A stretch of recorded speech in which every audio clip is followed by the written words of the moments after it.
Hello, my friends. Hello, my friends. This is Miss T, and I want to welcome you back to my channel. If you clicked on Just Live Miss T, it's been a long time, I know, since I sent something out to you guys, but it's something I really need to discuss with y'all because this information or this thought creeps up on me every now and then, and I just want to get your feedback on how you feel. And I'm talking to my ex JWs, former JWs, and I just wondered if you felt the same way as I do. I lost my faith in religion. Like, I could care less about being a part of any religion anymore. I serve God my way. I pray. And it's a little more comforting for me. My grandfather used to tell me, and I felt this way when I left the organization. My grandfather used to say, you can pray, but your prayers are not going to reach as high as the ceiling. You can pray, but your prayers won't go as high as the ceiling, okay? And I never knew how he knew that. How did he know whether or not God was going to hear my prayers or not? But he was basically saying, if you're not serving Jehovah, your prayers won't go as far as that ceiling. So, of course, I felt that way at first when I left. But then I had to realize that God and the religion are two separate things, you know.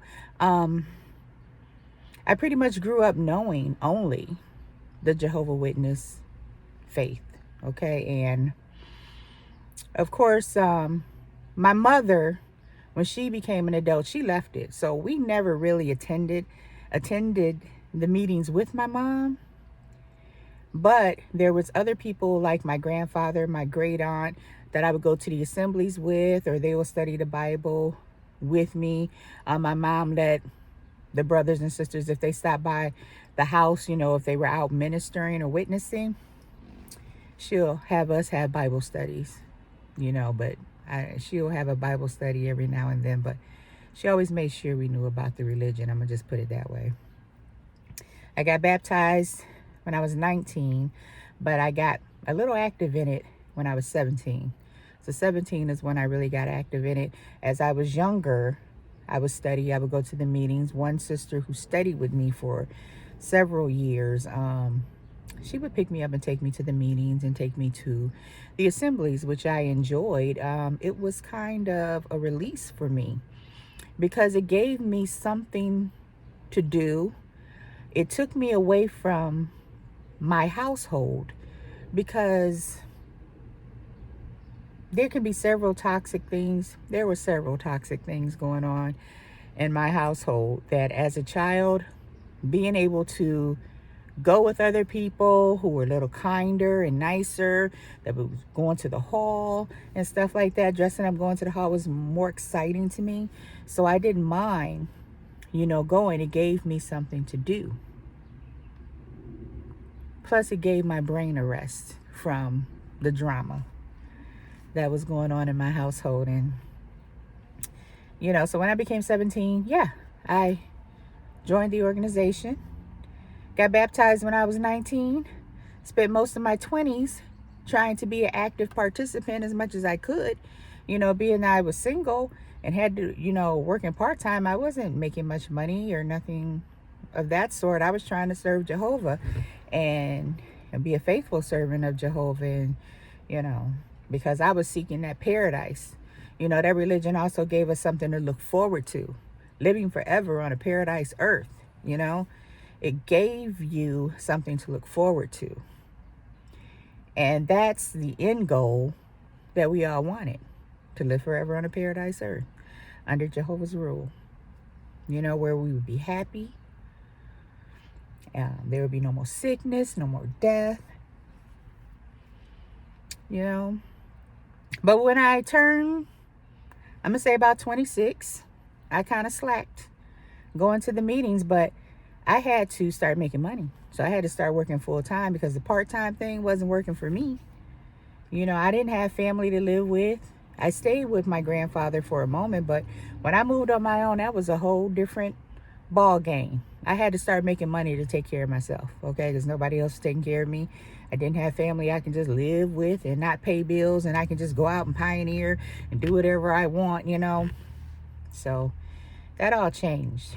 And the more I missed meetings, the more people were trying to encourage me to come back as if I left. It's like people didn't understand that I'm single, I live by myself, I need to work and make money. And sometimes I was dog tired. I didn't feel like getting dressed and going to the meetings. Stayed home and slept. And did I feel guilty? Yes, I felt guilty, but I had to rest, right?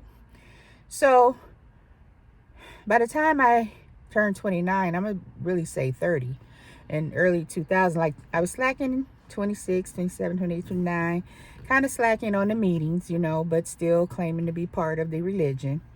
By the time I hit 30, it was like a wrap for me. So much was going down with that organization. When that sister pulled me aside and told me to come to her house, that she had something to show me on the internet, and I went and I saw all this stuff about children being mistreated and people who would go to the brothers and complain about the pedophiles and the molesters, that they were getting disciplined or they were encouraged not to say anything because you didn't want to bring reproach on Jehovah's name. I felt kind of weird about that, you know. I'm like, this is not what I support. This is not what I want to be a part of. So I left, and it was really hard, you know. But for me, I'm like, hey, I'm still going to pray to Jehovah. I still believe God's name is Jehovah. I'm going to pray to Jehovah.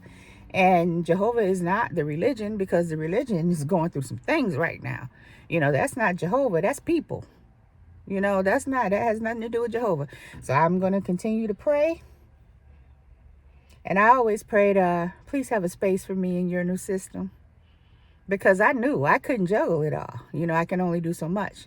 So that was the early 2000s. It's 2024. And every now and then, I think about the older people who looked so forward to walking in the new system. It's like when I came in a religion, they were talking about the generation that was born around 1914 will be the ones who will see the new system. Well, from 1914 to 2014, that's 100 years, okay? And of course, a lot of that generation passed away, unless there are some that's still living over 100. But what gets me is these older people that I knew when I was in the religion, they were faithfully going out to pioneer. When they retired, they went right into the pioneer work, serving Jehovah. And one sister was always like, I am going to walk into the new system. I'm walking into the new system. So she had goals. She had hope, you know, that she was going to see this new system before she passed away. Well, she passed away. Been dead for like 15 years. So my grandfather never wanted to die. And this really upsets me because when I lived with him, he had a hard time walking and doing for himself. So I was there, you know, to help him out. And one night I woke up and I'm hearing him talking to himself as he's coming up the stairs, you know. And then I realized that he was actually crawling up the stairs. But what he said, which I have never forgotten, he was like, please, Jehovah, don't let me die. Please help me make it up these stairs, Jehovah. Please don't let me die. I don't want to die, Jehovah. And I'm like, you know, so I get up and I go help him up the stairs. And when he sat on his bed, he was so tired from climbing them stairs. I'm like, why didn't you call me, you know, and ask me for help? And he was just like, but it's prayer. Please help me, Jehovah. I don't want to die. Please don't let me die, Jehovah. And he was around his 80s at that time, okay? This man has been dead since 96. He never wanted to die. He never thought he will die, you know? And sometimes when I think about these people, it tears me up inside, you know, because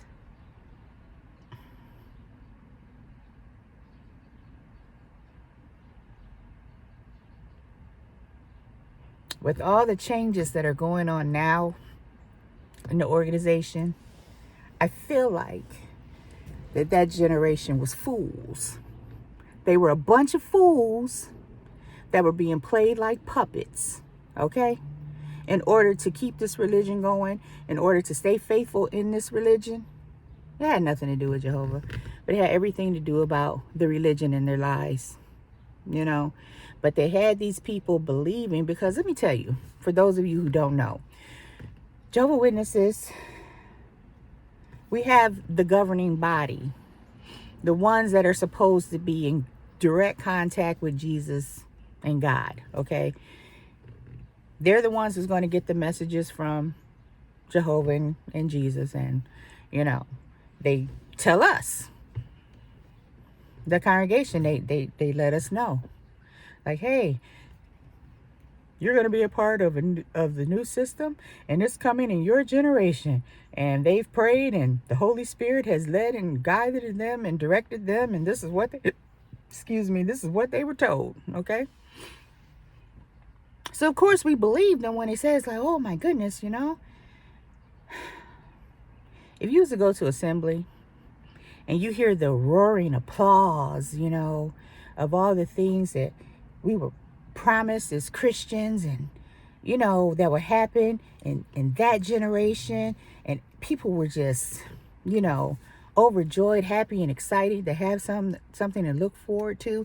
The field service time went up. Everybody put more of their active, you know, they put more energy into serving Jehovah because they want to get this preaching work spread all over so that this new system can come in their lifetime.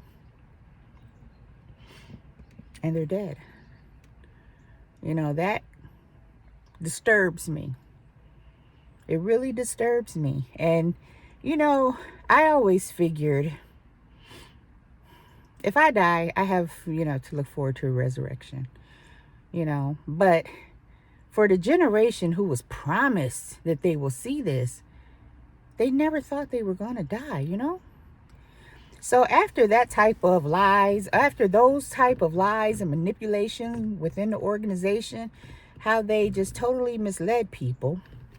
And then, you know, when it's brought to their attention or people start questioning what's going on, they want to say, hey, we really don't know when it's going to happen. That's up to Jehovah to decide when it's going to happen. Okay, so why are you saying this generation, within this time period, this will happen? Now, it should have, when I found out about 1975 and how the world was supposed to end then, it should have been a wake-up call, you know, like, hey, I don't know about this, you know. But then I would be around witnesses to say, those people who left, they wasn't believers, and you have to believe no one knows the time of the day. No one knows the time or the day when it's going to happen. You know, nobody knows but Jehovah. And that's the same thing that they're saying now. That's the same stuff that they're saying now after all of this. And then I find out, because sometimes I watch XJW's videos. So I find out that the blood issue, okay? Now, I dated someone who had to make that decision of whether or not his wife was going to give blood or get blood because she was having a baby. She needed blood. He refused. She died, and he was left with a child. And that decision messed him up. I mean, he really couldn't function after that.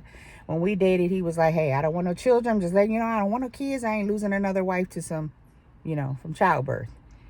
And I get that. But as I told him, I may want kids one day. I don't know. But you're not going to tell me I can't have them. And he immediately like cut me off like, okay, hey, you're going to have kids, it's fine. It's over with. And, I ain't even, I just wanted the option open. I don't want nobody to tell me what I can't have. But the point is, it disturbed him so bad. He had a hard time functioning. And nobody in the congregation really fooled with him, like trying to say, you need to do more of this, you need to do that, because they knew he lost his wife. He made that decision and it disturbed him mentally. Okay? So now they say, from what I'm hearing, it's up to you to decide whether or not you want to take the blood. Do you know how many people have died because of that decision? Now it's up to the family to decide whether or not they want to. What? Okay. So all those people who decided, hey, I'm not going to do it, I'm going to stay faithful to Jehovah, but it means nothing now? Or, oh, we made a mistake, hey, go ahead and decide for yourself whether or not you want to do that. Okay. Now they're wearing beards now, and they're looking a little bit more worldly. They're using the internet. Well, not the internet. They're using all the devices in the Kingdom Hall now that connects you to the internet that we were supposed to stay away from in the early 2000s. Don't trust and believe everything that internet says, but yet jw.org is one of the internet services that you can go on and find out about the religion, right? It's a good marketing tool for the organization. Okay? I don't know. I feel like that we've been played. The older generation definitely been played. I came into this religion looking forward to seeing my grandmother again because she died when I was 3. So when I was studying the Bible at around 12, years old, and they was like, oh, you can see your grandmother again. She'll be resurrected. And it's like, wow, really? I get to see my grandmother again? So it's like, that was the draw for me. Hey, I want to see my grandmother again. She died when I was 3, and I had a chance to see her again. But that's not the first time I heard it, because my mom and my grandfather would say, oh, you'll see her again in the new system. Will there be a new system? Will I see her? I don't know. And with my attitude right now, leaving the religion and stuff like that, would I be a part of the new system? Would I be one of the chosen ones in the new system? With all my doubts and negativity on religion. So when I left religion, the Jehovah's Witness organization, I'm going to say that, I'm a spiritual person, so I constantly need to be spiritually fed. What I liked about the organization is there was structure. We always knew what we were going to study, so when we went there, you learned something new. Sometimes you came out and you felt like you were spiritually built up. Now, some stuff they'll talk about, you feel like you were spiritually beat down. But most of the time, you felt spiritually upbuilt, and encouraged. You go to churches. Well, I've been to churches. People invited me to their church, and there's certain things I just don't like about the church. Now, in the hall, when they're talking, it's peace and quiet. You can listen to the talk, and you don't have to worry about distractions or interruptions. You go to church, people are like, pastors talking loudly, making sounds, and sounds like, yeah, I don't think you hear me now. It becomes ridiculous. I find that to be distracting. And here's the people, I'm going to just say, they catching the Holy Spirit over there, speaking in tongues over there. All this stuff is going on. I can't focus on the message because I'm trying to figure out what the heck's going on here. It's too much distraction in the church for me to actually sit there and be spiritually fed. That's just me. Whatever they choose to do, that's what they choose to do. Or when they do come upon scriptures, they don't give us time to. In the church, you don't get time to actually turn to the scripture and look at it. Most people don't even pick up that Bible because they have the Bibles in the back of the pews or whatever you call them, that you can pick up that Bible and open the scripture. And pastors don't give you time to open the scriptures. They'll just, hey, such and such, this chapter, Mark 12:10, blah, blah, blah, says this, blah, blah, blah, blah. And he moves on. And nobody is bothering to open up to find out if it's true. They just taking his word for it. So I wasn't used to that either. But what I really wasn't used to is it was very entertaining. Don't get me wrong. But they like to sing in church. And with some churches, the singing is done more than the preaching or more than delivering the message. It's the singing. The preacher can be preaching and saying something, and all of a sudden, boom, here comes a song. And then there's another song. And then it's like, I'm just like, okay, when we're going to get back to the message. And sometimes the preacher's done with that, didn't quite finish. And here comes somebody else, talking about something different. So church really wasn't, it was kind of hard for me to actually be fed spiritually in a church because of the things that they like to do in a church. And most of the churches I went to were Baptist churches. Can't say that I've been to any others, but mostly I must just say Baptist churches is where I've been. So I decided to watch church at home. Joel Osteen and Charles Stanley was the two people that I liked to watch because when they would speak, their congregation was quiet. And Charles Stanley kind of reminded me of the elders who would give information. He talked in the same monotone voice, and he would still, stick to the topic and tell the topic. A lot of people don't like Joel Osteen because he's considered a prosperity preacher, but sometimes you need that encouragement and motivation. Hey, God meant you to do more. He wants you to, be a believer, and he wants you to succeed, and he wants you to achieve this, and that was motivation and encouragement for me. You don't get that in the hall. It's like your goal is to serve Jehovah, and that's it. But hey, Joel Osteen saying, hey, God doesn't want you to be broke. He don't want you to be poor. He wants you to, advance as much as you can. I mean, you have that power to do that. That's what God giving you, that power to do that. So, I don't know. I look at being an ex-Jehovah Witness as a learning experience. It was what I needed at that time to help me grow into the individual that I am today. That's how I look at it. That's the only way I can see it. Because if I see it any other way, I might be depressed. So in order for me to keep moving forward, I have to say it was a learning experience. It's something that I needed to grow into the individual that I am today, And I lost a lot of those friends. I don't have no friendships or connections with anybody in that religion anymore. And sometimes I will bump into an old study conductor or something, and all they pretty much say is, you still going to the meetings? I'd be like, no. It was like, well, if you want to study the Bible, I'll study with you, because sometimes we need reminders. And if you need to study, let me know. Okay. It's the truth. It's the truth. Okay. So, and I don't even try to go back and forth. I'm just like, okay, yeah. Well, I'll let you know. Yeah. I know I'll never be a part of that religion anymore. I just have no reason to go back. Once you've grown mentally and moved forward, you can't go back to foolishness. You can't go back to where you came from once you've grown and developed as a person, So I look at it as a learning experience.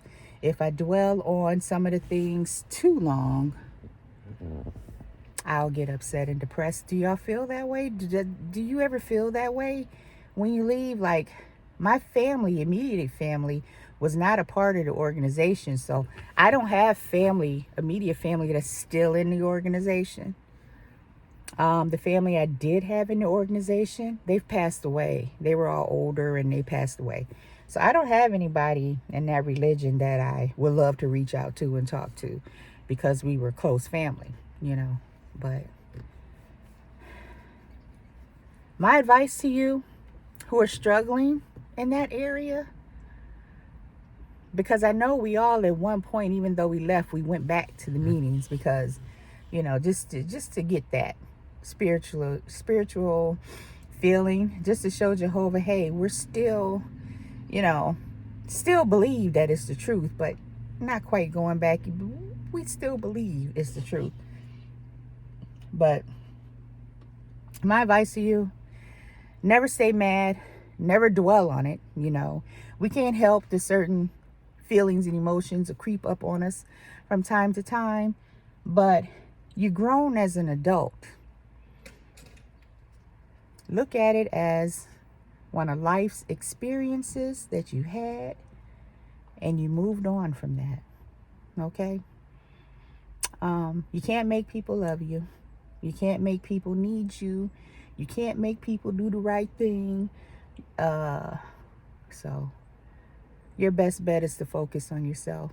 Give me some feedback how you feel. And I thank you, if you watch this video until the end, thank you very much for joining me. Sometimes we all need a little bit of feedback from other people, just to, just so we know we're not the only ones thinking that way. Okay, friends? So I'm going to cut this video, and let me know your thoughts, okay? Thank you for joining me. I appreciate it. Bye, my friends.